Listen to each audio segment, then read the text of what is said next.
Our government looked at the needs of our community and our First Nation to move forward, and there was a consistency in that we needed people to be trained to handle conflict resolution, difficulties with communication, peacemaking.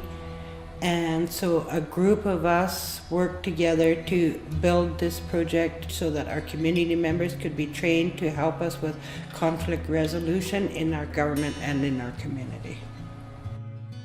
We created a task group of citizens and staff of the First Nation who from the very first day designed and managed the project all the way through every single phase. So it was people from the community doing it, and I think that's why the participants in the training bought into it so much, because they knew they were building the program with their community and for their community now and for years to come. There was not only CTFN members in there, it was a mixture of people, a good cross-section of members from the community, and it brought us closer together as individuals and as a community.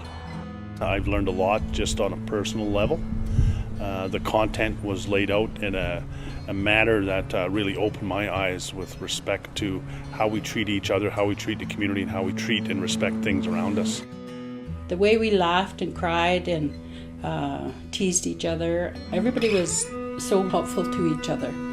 For me, it was about connecting with my people, holding each other up, being in a sacred space of learning and helping each other move forward in a trusting, loving relationship. We all got pretty close to each other. You know, it's the camaraderie. Probably the most interesting thing was opening up, which I have never done before. And it was pretty hard.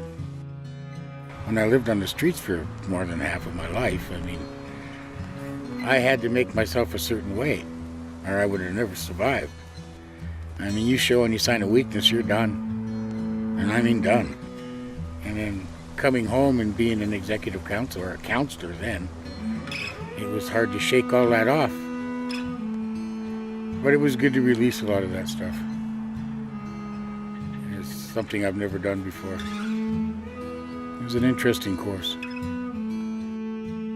I was a participant in the Circle in Peacekeeping training, and it was very important because we have just entered into a government-to-government agreement with CTFN and Yukon Education to improve the quality of education and health support for the students and for the families here in Carcross. One thing about it was actually meeting some people, getting to do that interaction with them. A lot of people still didn't know who I was. And now when I see them, they're like, oh yeah, I remember. I'm like, yeah, I remember. So we have a common memory now, which is very beneficial. One of the instructors did a very dynamic exercise where we all took a role explaining and going through the history of one person's lifespan as well as their life stages and their trauma. So we had an individual sit down, talked about her story. Her name was Bonnie, was the name of the character. And then you had every single member in the training take on the role of a parent, of an elder, of a sibling, of a counselor, of a judge or a legal representative. It was a process showing how one complex issue could be met with a complete community response, and each person having a small role. And the message of the exercise was, if you take your time, if you slow down with solving a complex issue, and if you extend the resources within your community, healing will occur. Another great thing about the program is that it brings people together from across the community to work together in teams. It's about peacemaking and dealing with difficult situations, but turning that into an opportunity for the community. When people see what they can do when they resolve conflicts and come together, the possibilities for the community are endless. We're a community that had a residential school here. We are still very much suffering from the generational after effects of that, and communication and relationship building and family relationships have been harmed because of the residential school. And here we are today trying to fix what was done back then with conflict resolution skills, the strength of relationships, the bond of a team. Circle keeping, circle maintaining, circle building, all of these are part and parcel of the answer.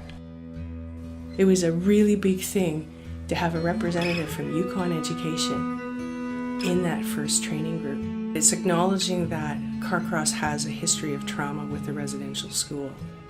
With Circle and Peacekeeping, one of the foundations of it is communication and trust. And it's nice to see that we've built that bridge. Like at graduation, I said, I now have your number. And if I need you, I know I can call and say, I need some people for a circle.